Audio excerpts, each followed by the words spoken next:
இங்கே எத்தனை படங்கள் எடுத்துக்கொண்டிருந்தார்கள் என்பது. இதுதான் hub, pan India film making hub என்றால் அது சென்னை தான். சினிமாக்காரர்கள் எல்லோர் மனதிலும் தோன்றியிருக்கும்.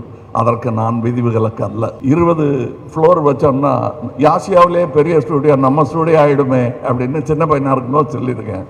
சரி நீ பார்த்துப்பியா அந்த 10 ஃப்ளோர்னு கேட்டார். உயிரே, உறவே, தமிழே, வணக்கம்.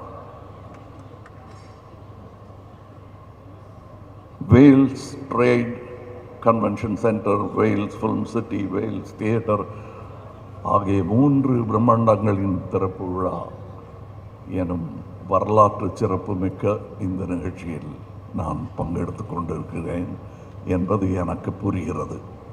இங்கு வந்திருக்கும் அனைவருக்கும் அது புரிந்திருக்கும் என்று நினைக்கிறேன்.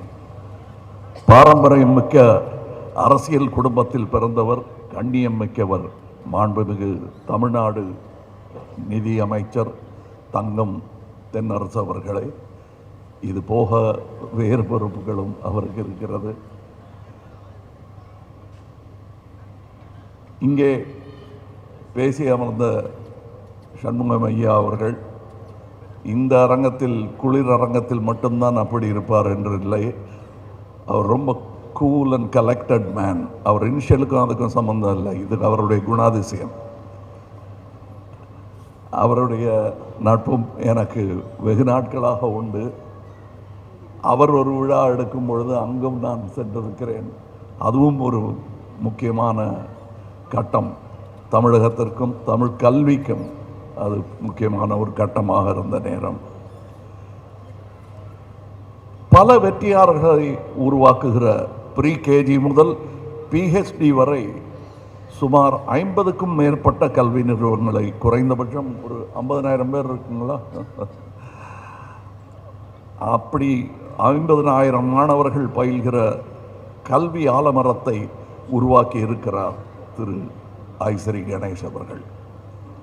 அவரை மற்றவங்களுக்கெல்லாம் நான் பாராட்டி சொல்லிட்டேன். அவரை என்னன்னு சொல்கிறது, தம்பின்னு சொல்கிறதா, அது அப்படி நண்பர்னு சொல்கிறதா, அப்படி அழைத்தா சரியாக இருக்குமா? கல்வித்துறையில் யாரை கேட்டாலும் ஐஸ்ரீயா, அவரை எனக்கு தெரியுமே அப்படிம்பாங்க. கலைத்துறையில் யாரை கேட்டாலும் ஐஸ்ரீ என் நண்பர் என்பார்கள். அரசியலில் கேட்டால் கட்சி வித்தியாசம் இல்லாமல் ஐஸ்ரீ என் நண்பர் என்பார்கள். தவிர நானே உக்காந்துருப்பேன். எங்கள் நட்பை பற்றி பெருசாக நான் பறைசாற்றிக்கிறது கிடையாது. ஏன்னா எங்கள் நட்பு என்பது இவரிலிருந்து ஆரம்பிக்கவில்லை, இவரிலிருந்து ஆரம்பித்தது. ஐயா அவர்களுடன் நான் படத்தில் நடித்திருக்கிறேன். சத்யா மூவிஸ் படத்தில் நான் கதாநாயகன் என்றாலும் அவருக்கு தயாரிப்பாளருடன் மிக நெருங்கிய தொடர்பு. நான் 2ஆம் பட்சம்தான் அதில். அப்போலேருந்து தெரியும் எனக்கு அவரை. அந்த எளிமை அவருக்கு ஊட்டி வளர்த்திருக்கிறார் என்பதற்கு உதாரணம் என் நண்பர் ஐஸ்ரீ கணேஷ் அவர்கள். சரி, இந்த கமலஹாசனுக்கும் ஐஸ்ரீ கணேஷ் அவர்களுக்கும் என்ன சம்பந்தம்? வேல்ஸ் இன்டர்நேஷ்னல் தயாரிப்பில் நான் நடித்ததில்லை. ராஜ்கமலும் அவரை சேர்ந்து ஒரு படமும் பண்ணதில்லை. ஆனால் என்னையும் அவரையும் சேர்த்து பிணைக்கும் அந்த நட்பின் காரணம் என்ன? அந்த பிணைப்பின் பெயர் எம்ஜிஆர். எம்ஜிஆர் அவர்கள்தான் எங்களை நண்பர்களாக, சகோதரர்களாக மாற்றினார் என்றால் அது மிகையாகாது. இது நானும் இவர் மாதிரி தான். இங்கே எனக்கு என்னென்னமோ பட்டங்கள் சொல்லி இங்கே என்ன வரவேற்றார்கள்.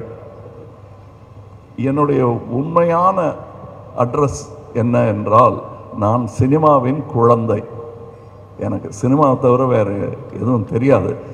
அந்த வழியில் அது பண்ணிக்கிட்டே இருக்கும்போது கற்றுக்கிட்டது தான் எல்லாம். என் மொழியும் என் கல்வியும் இப்பொழுது நான் பெற்றிருக்கும் பட்டங்களும் எல்லாமே எனக்கு சினிமா கொடுத்தது தான். அப்படிப்பட்ட சினிமா ஏதோ தேஞ்சிக்கிட்டே இருக்கிற மாதிரி எனக்கு ஒரு பயம் ஒரு 20-25 வருஷத்துக்கு முன்னாடி வந்தது. ஏன்னா 17 ஃப்ளோர்களுடன் கூடிய ஆசியாவிலேயே மிகப்பெரிய ஸ்டூடியோ என்று இருந்தது. பார்த்து நான் எதிர் ஸ்டூடியோவிலேருந்து பொறாமப்பட்டிருக்கேன்.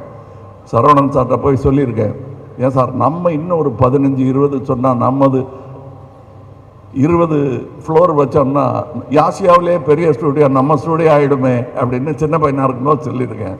சரி நீ பார்த்துப்பியா அந்த 10 ஃப்ளோருன்னு கேட்டார். இப்போ அந்த பொறுப்பு சுஷ்மிதா அவர்களுக்கு இருக்கிறது. நீங்கள் பார்த்துக்க போகிறீங்க. நான் பயந்து ஐயையோ முடியாதுன்ட்டேன். நான் அப்போ சின்ன வயசு தான்னாலும் தைரியமாக முடியாதுன்ட்டேன். ஆனால் நீங்கள் இவ்வளோ பெரிய பொறுப்பை ஏற்றுக்கிட்டு இருக்கீங்க. உங்கள் அப்பா காதில் கிசுகிசுத்திட்டு இருந்தேன். இன்னும் அமெரிக்கன் ஸ்டூடியோஸ் எல்லாம் நீங்கள் போய் பார்க்கணும், அதையெல்லாம் இங்கே கொண்டு வரணும். நான் பார்த்த அந்த 17ங்கிற அந்த நம்பரை தாண்டிட்டார், 20 போட்டார். இங்கே ஆசியாவின் மிகப்பெரிய ஸ்டூடியோ இன்று இங்கே இருக்கிறது. அது இங்கே இருப்பது நியாயம்தான். காரணம், இந்த பேன் இண்டியா மூவி என்பதை துவங்கியதே சென்னை தான். இங்கே எத்தனை படங்கள் எடுத்துக்கொண்டிருந்தார்கள் என்று. இதுதான் hub, pan India film making hub என்றால் அது சென்னை தான்.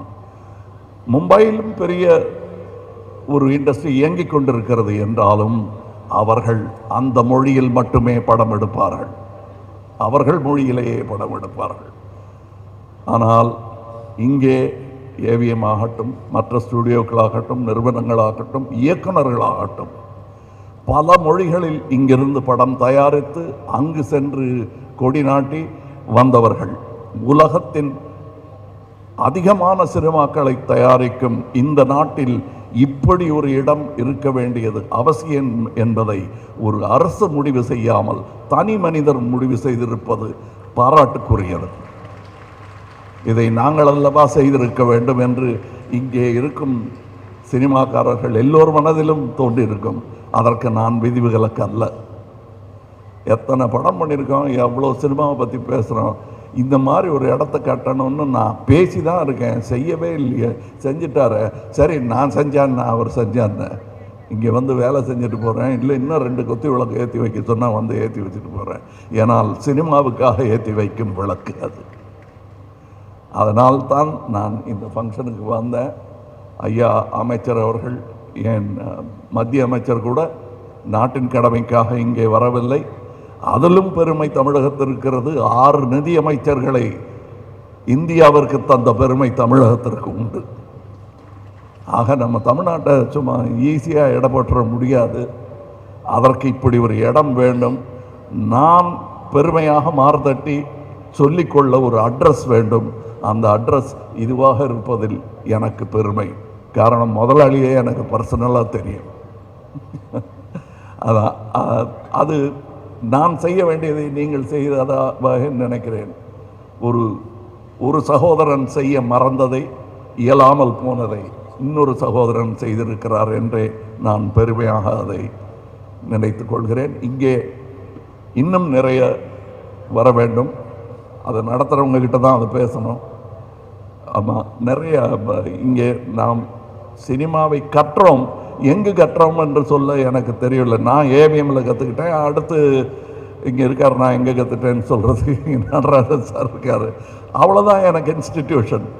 இவங்க 2 பேரும் கிடைக்காம இருந்திருந்தால் நான் என்ன பண்ணியிருப்பேன்னு யோசிச்சு பார்த்தா கொஞ்சம் கால் நடுக்கமாக தான் இருக்குது.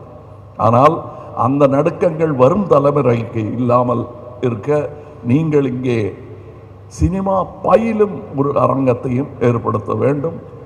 காரணம், நாம் அதற்கான ஏற்பாடுகளை செய்ய மறந்து விட்டதாகவே நினைக்கிறேன். நான் சொல்கிறது கவர்மெண்ட்டை சொல்லலை, இண்டஸ்ட்ரி அதை செய்ய வேண்டும்.